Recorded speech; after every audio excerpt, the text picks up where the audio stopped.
जय दशरथ नंदन जनक राजा जनक घर प्रगट लली राजा जनक घर प्रगट लली जय दशरथ नंदन जनक लली जय दशरथ नंदन जनक लली आगे आगे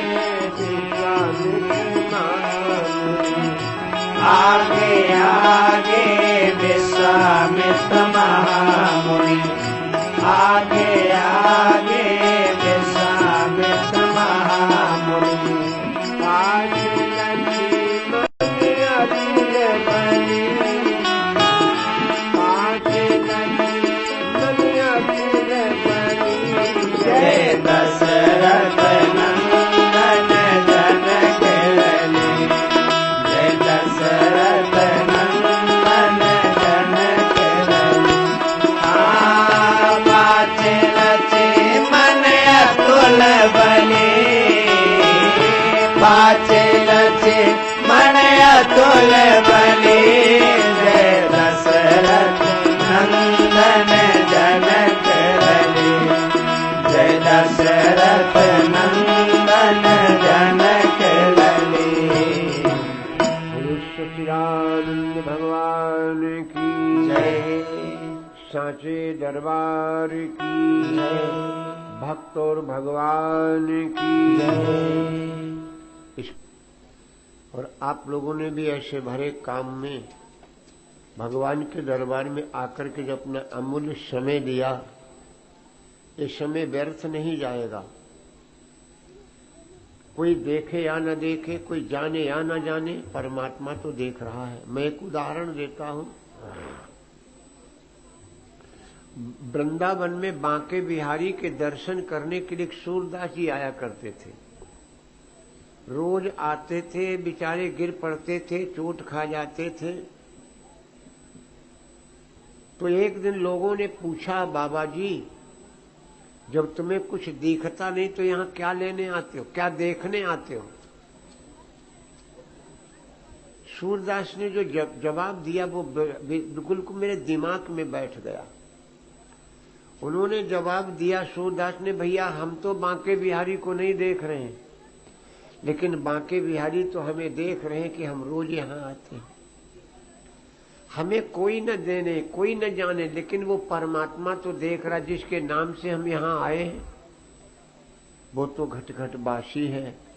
और हमने आपको ये भी बताया वो कहीं बाहर नहीं, वो आपके हमारे पास में है। मैंने द्रौपदी का उदाहरण कई बार दिया है। द्रौपदी ने भगवान को पुकारा तो भगवान देर में आए। द्रौपदी नाराज हो गई, भगवान से बोली महाराज कहां थे? भगवान ने बोला हम तो यहीं थे। द्रौपदी ने कहा जब तुम यहां थे फिर इतनी देर क्यों लगाई आपने? भगवान ने कहा तुमने हमें बुलाया कैसे?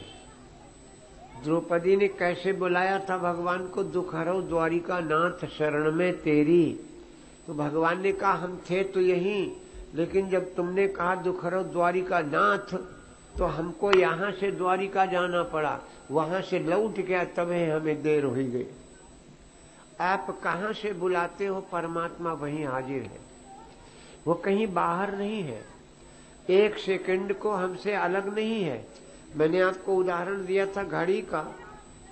जिस प्रकार से घड़ी की सुइयां 12 घंटे के बाद में एक दूसरे के ऊपर आ जाती हैं, इसी प्रकार 12 घंटे में जीवात्मा और परमात्मा का मिलन होता है।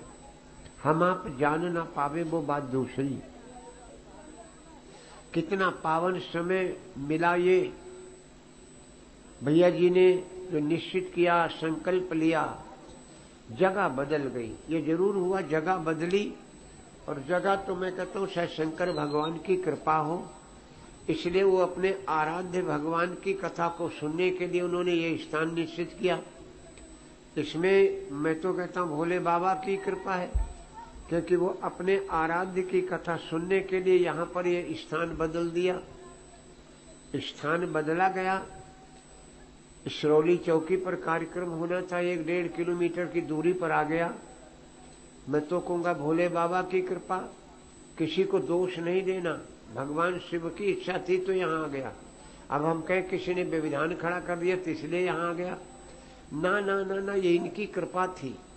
और एक बात मैं बता दूं आपको, इस भरे समाज में भगवान के काम में जिन लोगों ने बाधा डाली, मुझे बहुत बड़ा अनुभव है। फरवरी से 52वां वर्ष लगा हुआ है कथा करते करते, मुझे बहुत बड़ा अनुभव है इस बात का।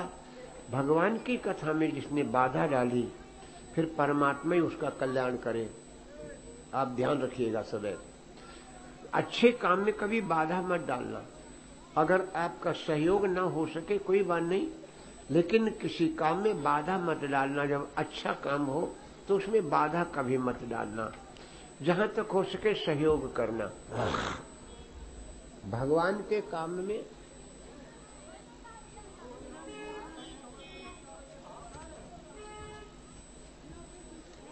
कोई भैया भगवान को ही रुपया चढ़ा गया, आरती में स्वाहा हो गए।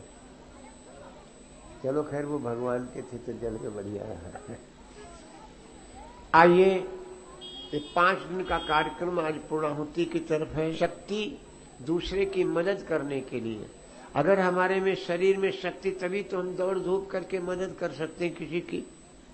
तो भगवान हमें शक्ति दे और सद्बुद्धि दे दो। सद्बुद्धि परमात्मा तुमने जो हमें दिया है, हम उसका उपयोग कहां करें? जो तुमने हमें दिया है हम उसे कहां लगाएं? ये सद्बुद्धि से ही होगा, है। और भक्ति दे दो। भक्ति भगवान से मिला देती है। मैंने आपसे कहा था, देखो बगैर भक्ति के मुक्ति नहीं।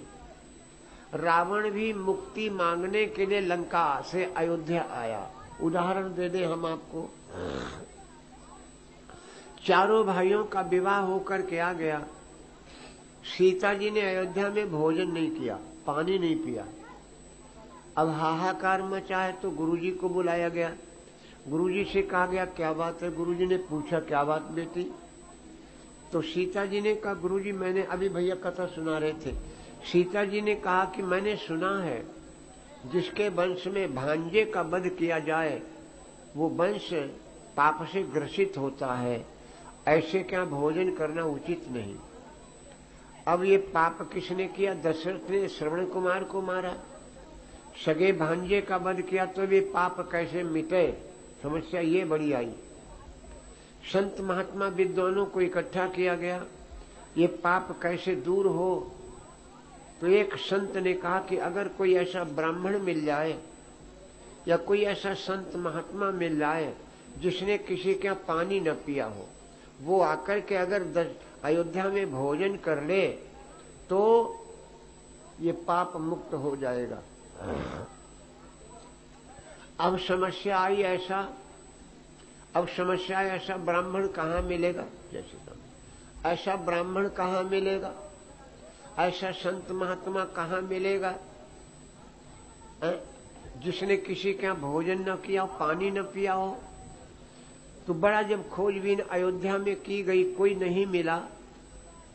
इसके बाद में जनकपुर ढूंढा गया, लेकिन ऐसा कोई ब्राह्मण नहीं मिला, ऐसा कोई संत महात्मा नहीं मिला जिसने किसी का पानी न पिया हो। अब बड़ी समस्या खड़ी हो गई। तब तक एक संत आ गए और उन्होंने कहा एक है, वो का कौन? का रावण।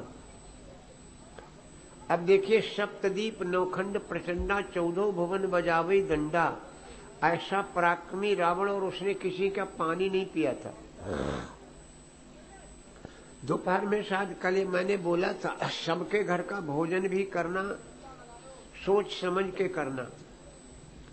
सबके घर का भोजन भी, क्योंकि जिसके घर के आचरण शुद्ध नहीं है तो भोजन भी शुद्ध नहीं होगा। मैंने कल उदाहरण दिया था आपको, राशन, बासन और आसन, ये 3 हमारे शुद्ध होना चाहिए।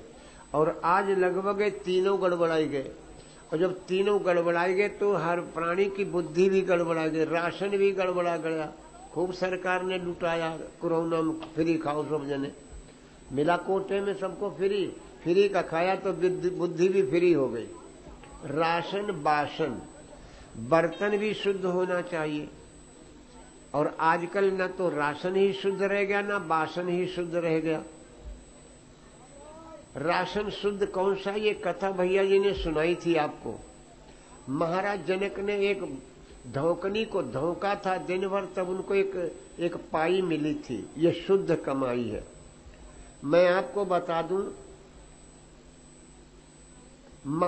गुरु नानक एक जगह गए, गांव के बाहर टिक गए, तो गांव वालों ने सुना नानक जी आए तो सब लोग उनके स्वागत को दौड़ पड़े। बढ़िया बढ़िया भोजन बनवा करके, मालपुआ, सेठ लोग बढ़िया बढ़िया भोजन लेकर के पहुंचे नानक जी के पास, और एक बेचारा गरीब किसान सूखी रोटी लेकर के पहुंचा। अब ध्यान देना बहनों भाइयों, सूखी रोटी लेकर के पहुंचा तो मालपुआ भी सेठों के रखे हैं, सूखी रोटी भी रखी। अब नानक देव सोच रहे हैं कि अगर मैंने इसकी सूखी रोटी खा ली तो ये सेठ कहेंगे कि मेरे मालपुआ को ठुकरा दिया, और अगर मैंने मालपुआ खा लिया तो ये गरीब कहेगा मेरी सूखी रोटी के कारण नहीं खाया। सारी जनता बैठी है। नानक जी ने एक हाथ में सूखी रोटी ली और एक हाथ में मालपुआ लिया, जिसमें देसी घी चूरा, और जिसमें धर कर के दावा है, सारे समाज ने देखा, मालपुआ से रक्त की धारा निकली और सूखी रोटी से दूध की धार निकली। क्या खाएं? आपके